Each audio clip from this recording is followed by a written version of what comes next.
Oi, gente! E aí, tudo bem com vocês? Espero que vocês estejam bem, tá? Eu tô muito bem, mas eu tô com saudade de vocês.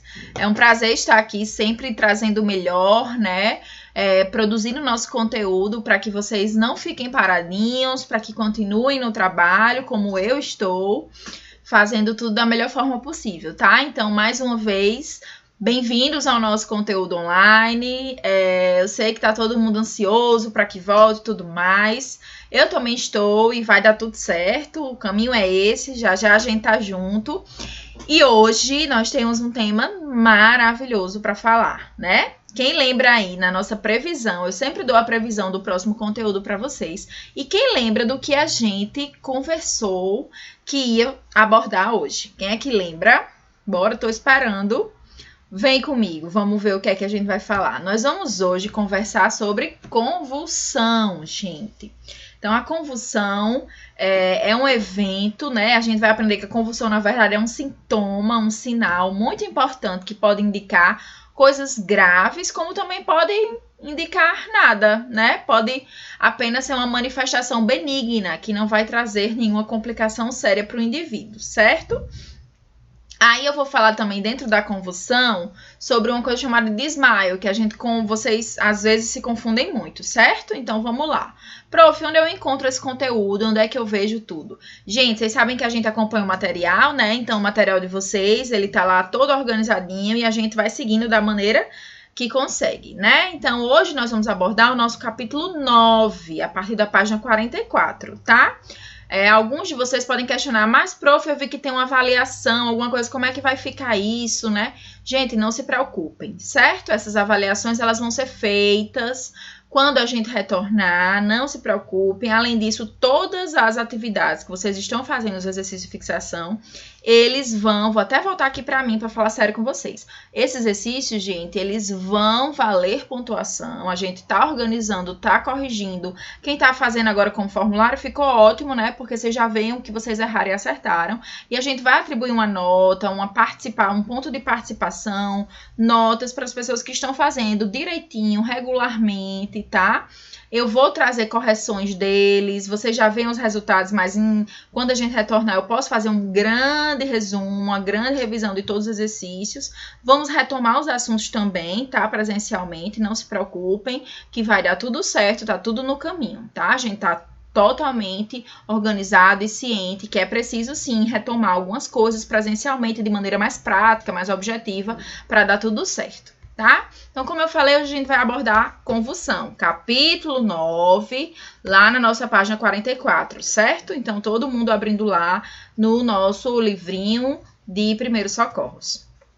Gente, então, queria começar perguntando para vocês se convulsão é a mesma coisa que desmaio. Eu pergunto isso porque muita gente se refere a uma pessoa que está convulsionando como, fulano desmaiou, né?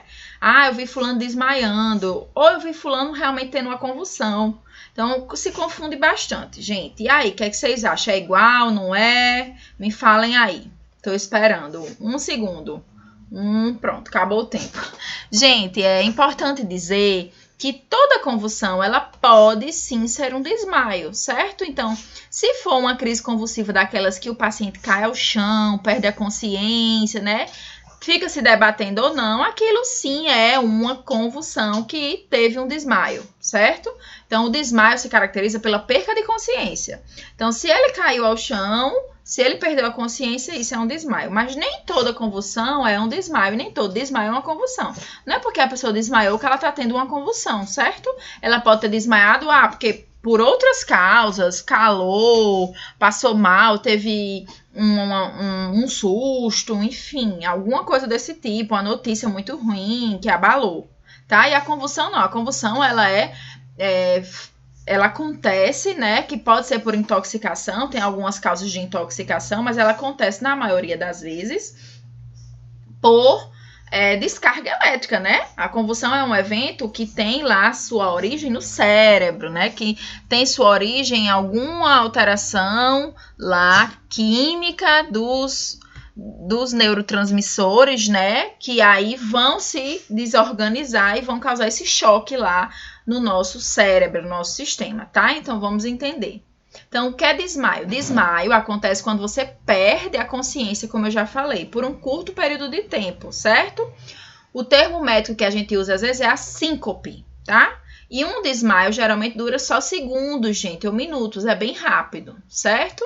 Quais são as causas de desmaio? Várias. Uma dessas aqui também pode ser causa de convulsão. A gente vai ver as causas da convulsão, mas só para vocês saberem. Posso desmaiar porque eu tive um trauma, um medo, um estresse, uma dor muito grande, né? Uma convulsão pode ser um sinal não, né? Uma causa de desmaio, uso de drogas, né? Se eu não me alimentei bem, se tá muito calor, tudo isso pode ser causa de desmaio, tá? E lembrem, nem todo desmaio é uma convulsão. E o que fazer?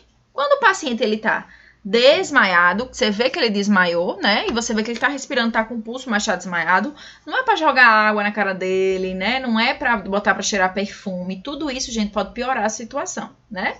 Você pode causar uma intoxicação no paciente, botando ele para cheirar alguma substância volátil, mais tóxica, né?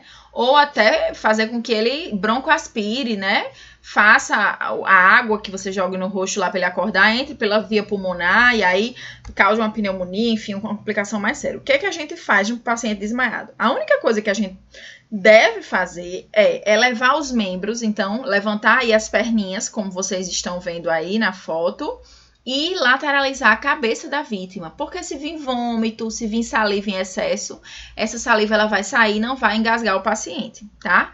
Elevar os membros, por quê? Porque quando a gente levanta as pernas, o sangue, como diria minha mãe, desce para a cabeça, né? Mas a verdade mesmo, o termo técnico, é que a gente aumenta o retorno do sangue, aumenta o retorno venoso, como a gente chama, certo? E aí, o sangue voltando mais rápido para o coração, é bombeado mais rápido e chega lá no cérebro, de maneira a oxigenar o tecido cerebral e aí a pessoa volta à consciência, certo? Então, essa aí é a manobra que a gente utiliza em quadros de desmaio, certo? Não é para botar o paciente para cheirar perfume, nem fazer nada disso. Já a convulsão, gente, a crise convulsiva, ela ocorre porque acontece um aumento excessivo, né, e desordenado da atividade elétrica. Nosso cérebro, quem lembra lá que a gente viu o sistema nervoso, o nosso cérebro funciona como uma rede de eletricidade. E aí, imagina um curto-circuito lá nessa rede, né? Esse excesso de energia que chega, ele causa um disparo ali. E esse disparo, ele é manifestado através da convulsão. Então, é porque acontece algum aumento ali excessivo de descarga elétrica, tá? E aí ela vai se caracterizar por esses movimentos involuntários. O paciente pode cair ao chão, ir ao desmaio, se debater. Mas saibam que não existe só esse tipo de crise convulsiva, não, certo? Tem outros tipos de crise que muitas vezes o paciente nem desmaia, tá? Existem vários tipos de crise convulsiva. Mas a clássica que a gente tem que saber mesmo como cuidador é essa, é a tônico-clônica, é a que a gente, né, vê o paciente caindo ao chão, se debatendo, se tremendo. E aí, o que é que a gente faz? Essa é a principal pergunta, o que eu vou fazer, tá? A gente vai aprender hoje o que fazer. Mas antes eu queria mostrar as causas, né? Então, entendam, meu povo. Por favor, entendam.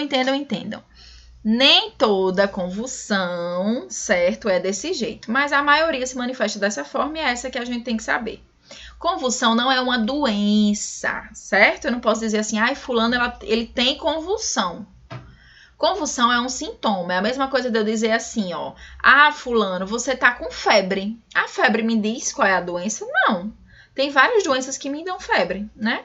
Eu posso ter uma gripe e tá com febre, eu posso ter uma pneumonia e tá com febre, posso ter uma meningite e tá com febre, tá? A convulsão da mesma forma que a febre é apenas um sintoma. Então, eu posso convulsionar porque eu tenho epilepsia, que é uma doença que se manifesta como convulsão, mas eu posso convulsionar porque eu tenho outras patologias, porque eu tenho intoxicação, né? Trabalho lá na agricultura, me intoxiquei com veneno, porque eu estou há muito tempo sem comer, isso pode causar uma convulsão, porque eu tenho alguma alteração cerebral, um tumor cerebral, né?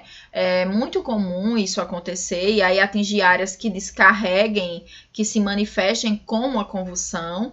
Então, acontece bastante, não é apenas a epilepsia. Às vezes a gente associa, fulano, se tem convulsão é porque tem epilepsia. Não é assim, certo? A epilepsia é uma das causas da convulsão E é uma doença que se manifesta como convulsão, mas você pode convulsionar por outras coisas. A convulsão febril, por exemplo, né? Vou começar por ela. Vocês já viram, já devem ter ouvido falar que crianças que têm febre muito alta podem convulsionar, certo? Isso é verdade. Mas nem toda criança que convulsiona, ela tem epilepsia. Ela convulsionou, às vezes, pela febre. A febre se eleva muito, né? O sistema nervoso começa a sofrer com aquele aumento de temperatura excessivo. E aí vem a convulsão como uma descarga. E muitas vezes aquela criança só teve uma crise, 2 crises na vida, se recupera, não precisa de medicação, não precisa de nada. Então, ela não tem uma doença que causa convulsão. Ela teve alguma alteração que levou ela a sentir o sintoma da convulsão, mas que já passou, tá? Diferente de uma pessoa que tem epilepsia, que tem um tumor cerebral, que vai precisar lá sempre usar medicação, porque tá lá o fator que causou a convulsão sempre presente, certo? Então, as causas de convulsão. Eu posso convulsionar porque eu entrei em contato com venenos, certo? Febre muito alta, principalmente em criança, como eu já expliquei. Uma hipoglicemia, que é quando minha glicose baixa, então não me alimentei direito. Isso acontece muito em modelos, pessoas que estão em dietas muito restritivas. Por isso que a gente não pode também passar o dia sem comer para emagrecer. Isso não existe, tá? Algum traumatismo na cabeça, alguma pancada, um edema cerebral, uma hemorragia cerebral. Tudo isso pode levar a uma convulsão, certo? Tumores, como eu já falei, intoxicação por álcool, por drogas. É muito comum a gente ver alcoólatras que têm histórico de convulsão, que desenvolvem epilepsia. E aí é porque realmente a droga ela é tóxica, né? O álcool é tóxico e pode chegar a desenvolver no indivíduo crises convulsivas, certo? E aí a própria epilepsia. Então essas são as causas. Mas quais são os sintomas? Muitos pacientes, eles sentem antes de ter a crise. Então, eles têm um quadro anterior que eles dizem, olha, hoje eu vou convulsionar. Eles não se sentem bem, sentem meio tontos, meio confusos mentalmente, né? Mas tem gente que não sente nada, só tem a crise lá e só vai saber quando tem a crise. Então, para esses pacientes que já têm esses pródromos, que a gente chama, que são sintomas pregressos anteriores, é importante orientar que quando ele sinta isso, ele procure um local mais confortável, um local, né, seguro, porque a crise ela vai acontecer, tá? Não tem como eu tomar uma medicação e inibir, não. E ela deve acontecer. A gente nunca deve segurar o paciente. Deixa a crise acontecer. Não é para segurar, não é para tentar amarrar. O máximo que a gente faz é proteger a cabeça, certo? E lateralizar ele, se possível.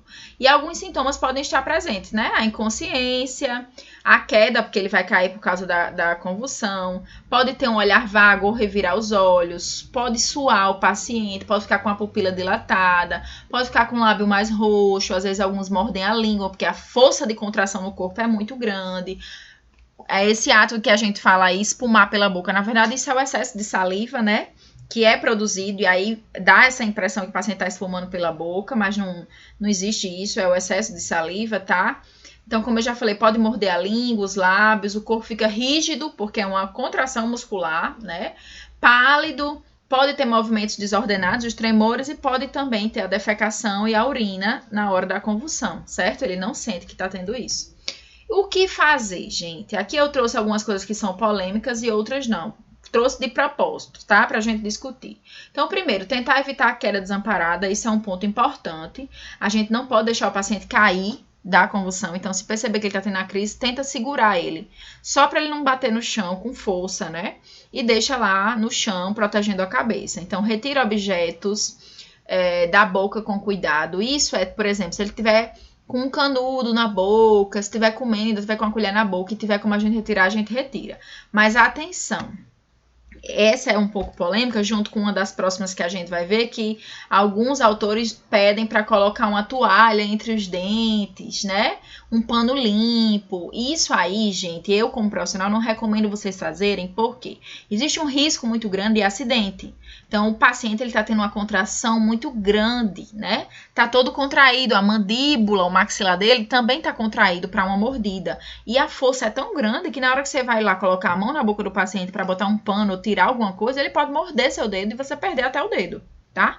Existem históricos de acidentes assim, e isso acontece mais do que vocês imaginam. Então, evita colocar a mão na boca do paciente, tá? Então, afrouxa as roupas, protege a cabeça, se possível, lateraliza a cabeça pela mesma ideia do desmaio, como eu falei, porque pode vir saliva, pode vir secreção, e aí é importante que a gente tenha a lateralização da cabeça, né?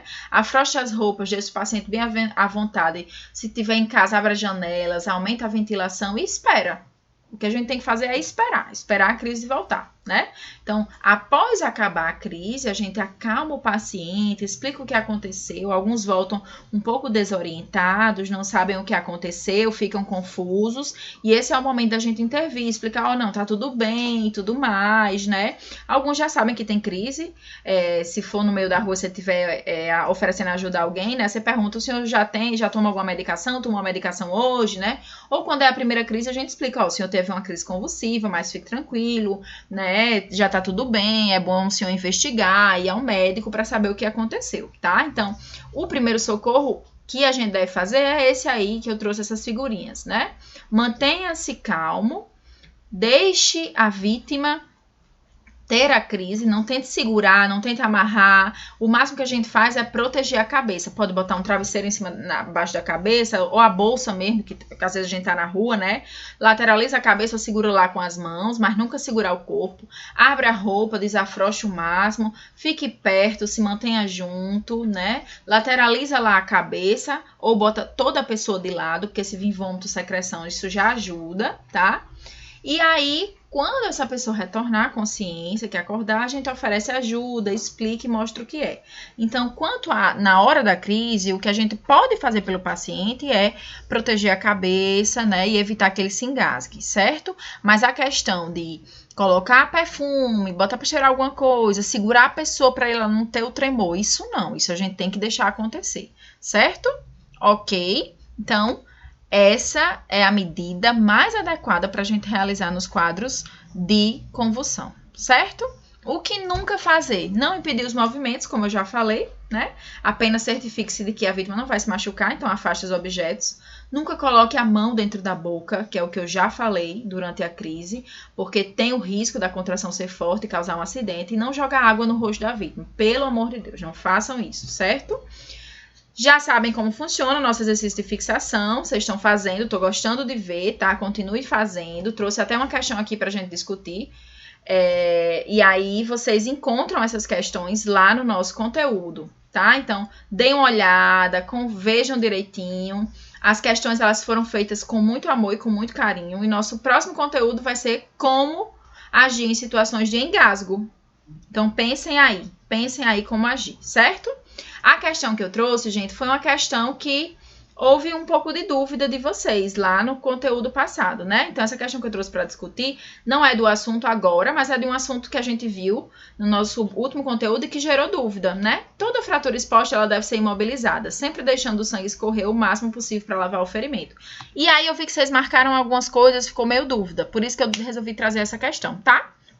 Gente, lembra lá do que a gente viu nesse conteúdo passado, que essa fratura, quando é exposta, a gente tem que estancar o sangue. O sangue não tem papel de lavar nada, não, né? Não tem que escorrer, porque o paciente pode morrer da hemorragia. Então, essa questão aí é falsa. O sangue não é para escorrer, para estancar ferimento, não, certo?